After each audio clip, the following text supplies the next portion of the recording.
So the first deliverable for this project was the website, and the website basically allows users to easily interact with three chatbots.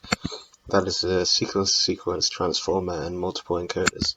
The user can choose any chatbot at any point in time, and they can change the persona at any point in time, and of course enter a message. So let's demo this and talk to the sequence to sequence. So we can ask it how it is, and it replies pretty quickly.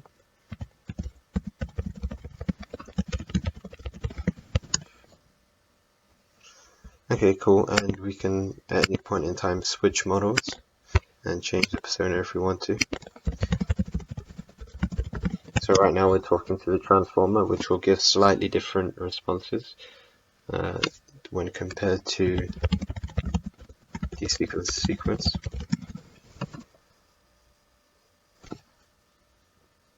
So we can do the same for the multiple encoders as well.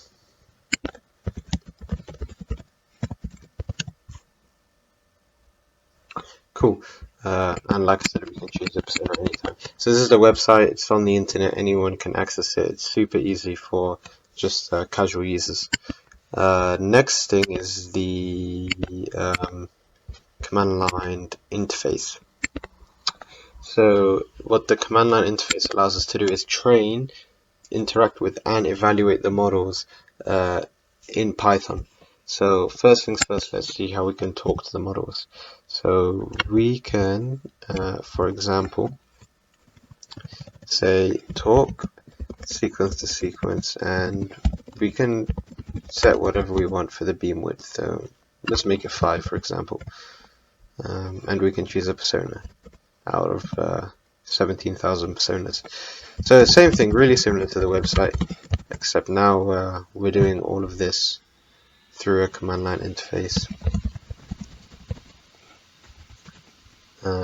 Yeah, fairly simple. And we can of course talk to the multiple encoders and transformers in exactly the same way.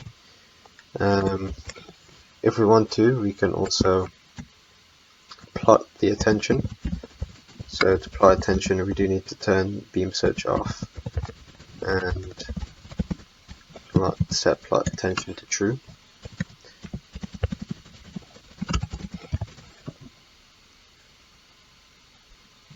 Now what this will do is it will plot the attention mechanism which the sequence to sequence model is using, mapping the output to the input.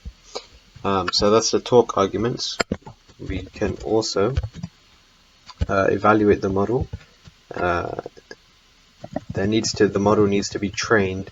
Yeah, one thing to bear in mind is to use the talk or evaluation metrics, the models have to be trained, and trained models are saved in the saved models folder in the directory of the project.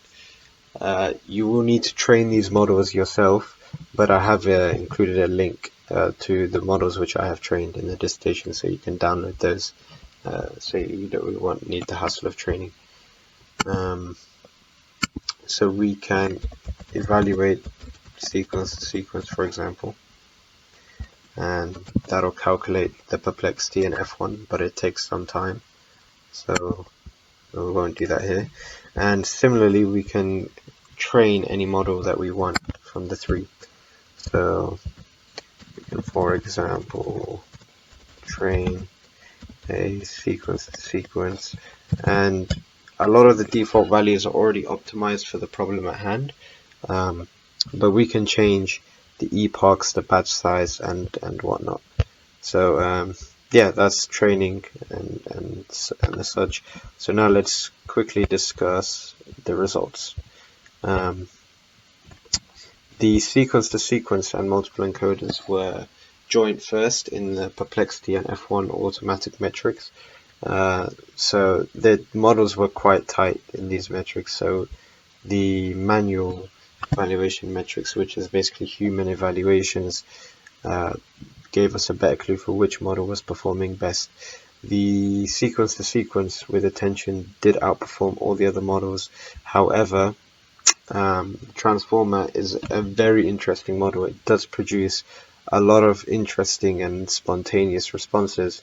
However, the problem is it does lack persona, and As you can see, its persona detection is not 100% like the other ones. More details about the results can be found in the dissertation document. Thank you for listening.